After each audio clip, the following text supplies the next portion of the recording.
Hey, what's up guys? Trey Smith here. So if you need help running traffic, I'm going to walk you through what I do when I'm running traffic on my sites. Let's check it out. So here's my top 3 traffic secrets if you're buying ads for your company. Number 1, the most important when building out ads, when creating ads, is hooks and angles. You have to have it. So many people do this wrong. I'll walk you through it. Number 2, another thing with ads, this is really weird. It's about quantity over quality. The only time you'll ever hear me say that, it's totally true here. Number 3, what to focus on, how to track. I call it the metric evolution. A lot has changed here. So traffic element number 1 is hooks and angles. Your ads should never be solely about the product and them buying the product. That's boring, all right? You need some sort of interesting hook or angle to separate yourself from the crowd. Everyone's going, hey, buy my stuff, buy my shit. No one really wants to see that. It should never be about, I got this thing, will you buy it? Right? And think about like if you were having someone over for a party and they were talking to you about something that they were doing and they were just trying to get you to buy it, right? You'd feel like you're at a car lot and a car salesman's trying to talk you into it. You don't want to ever have that vibe going on. So you want to pick some sort of theme. Maybe it's an interesting place, or you're approaching your product from an interesting angle. Maybe you found a cool hook that captures people and keeps them watching, something that's just kind of interesting. Not only does this vastly improve your click-through rate, which is important, we'll talk about metrics later, it also increases and creates your brand. Okay? That's really important because it is a new era. It's very different than it was 10 years ago advertising, even 5 years ago. Now branding is important. People remember and they associate, oh, this person does this type of thing. I like watching this type of thing. Therefore, when the ad pops up, I'm going to watch it. So be unique, be you. So here's some examples I recently used. Maybe you can get some ideas from. So for 30-day course, I had a series where I was walking around San Francisco. I had 8 different videos, and these were really vlog style, kind of shaky camera and off the cuff. And I would talk about San Francisco and the program launching. And this is right when it first came out. This was my San Francisco series of ads. Now, to be clear, I lived about a block and a half from there at that time. This was not heavily thought out. I literally just walked out with a camera and was like, okay, I'm in San Francisco. I'm going to talk about San Francisco. So I'm not talking about hooks and angles need to be something complicated here, but it was unique. No one else was walking around shooting ads on the streets of San Francisco. This one, honestly, it's kind of embarrassing. I just woke up. I sent this picture to my girlfriend. I'm half awake with my cat, looking terrible, and it actually performed pretty well. That's another thing I found. If you're okay with that, if you're comfortable with that, people do like seeing reality instead of just you perfectly, combed hair and all that kind of stuff. But this one, the whole hook and theme behind this was, hey, I'm going to show my cat off. Now, this one I did recently, about a week and a half ago. I moved out of the city about 30 minutes north up into the country right above San Francisco, and I went out to a ballpark. And this one has 2 different things. It has this hook, which is me being a goofball, running around sliding here at the ballpark. And then the angle, though, is me discussing starting my first business. Now, you'll notice this is out of focus. I'm not on focus here. It accidentally, the camera screwed up. None of that stuff really matters, right? And that's another thing. Everyone tries to do it all perfect, and perfect's boring. All right, it's okay if something's out of focus for a minute. If you screw up, on a sentence, you don't have to edit out that sentence perfectly. If you have a jump cut, all that stuff is fine. This ad also performed very well. Now, this one, I went to Sequoia Park with my kids, and this ad had a very simple angle, and it was just talking about, hey, look, I went to Sequoia in the middle of the week off the cuff, and I was able to do that because my business is selling courses. And that was it. And that ad also performed. I think I made like 15 ads that day, and that one performed the best. So your hook and angle will be unique to you. It's not that you'll do the same ones that I did.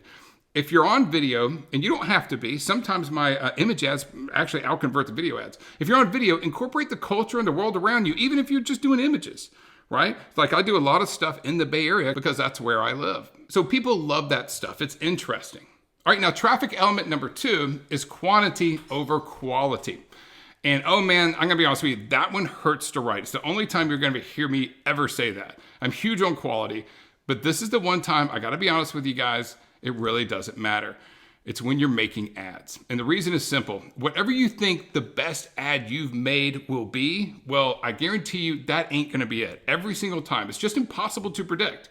For 30-day course, I've made 221 ads.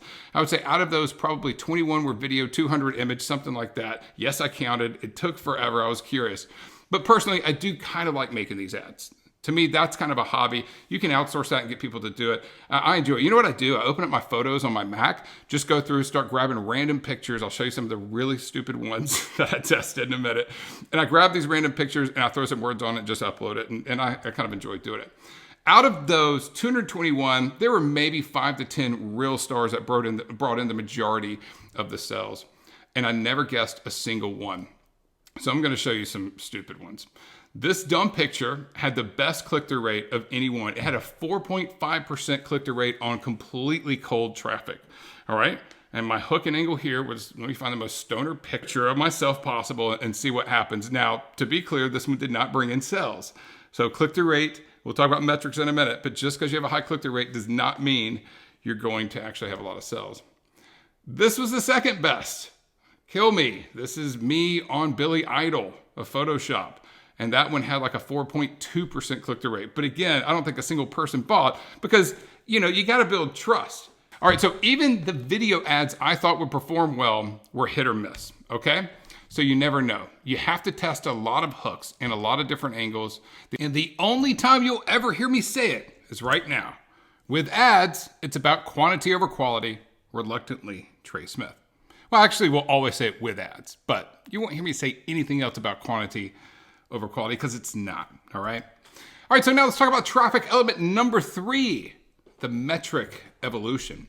So for the record, this is not about my hate of the imperial system for measurement, though we can discuss that sometime as well. This is about how metrics have changed in traffic and what you need to focus on. See, it used to be all about CTR, that stands for click-through rates, the percentage of people that see your ad that actually click through it. That was everything for years and years. But with the advent of Facebook advanced tracking and a focus on behavior and how people actually interact with websites and your ads and your products, things have changed. So for sure, CTR is still important. I still do look at that. And I think Facebook and Google and everyone still cares about that. But here's the interesting thing you got to remember, guys. If you have a high CTR, you're literally pulling people off of Facebook onto your website. They're leaving Facebook where they were making money. So you got to keep that in mind. But here's the metrics you really need to look at, even more than CTR. The first one is clicks versus lands. Learned this from a friend of mine named Max, and this is really interesting. This is how you find out how many people click your ad and versus how many people actually land on your page. Because if your page is loading too slow, I've lost as much as 20% because of a slow loading page where people just abandon before it loads because they're on Facebook or they're on Google, they're doing stuff. They don't want to sit around, wait for your page to load. CPM, cost per 1,000 impressions, been around forever. That's still an important one to look at for your campaigns. If you see an ad set or an ad group in Facebook or Google that's way off on CPM, take note. Engagement clicks. It used to be just about clicks on links, but now Facebook especially really focuses on what do they click on? Other parts. They click over to go to your page. Are they clicking to see the comments? Are they just actually clicking, other areas near your ad? And some of those are more valuable to Facebook because think about it. They're not leaving. They're interacting. You're building your brand. You're building some trust with the customer, future customer or prospect, and they're not actually leaving the platform. All right. So that's one that you got to look at because, different platforms could like that. Cost per lead. Even if you're doing everything based on a cost per conversion, see what you're paying per lead if you're collecting emails. Of course, the most important ones here at the bottom, which is ROAS, which is return on ad spend. Okay? That's the most important one. That's how much money you spend. What's your return? You want to obviously look at that as well.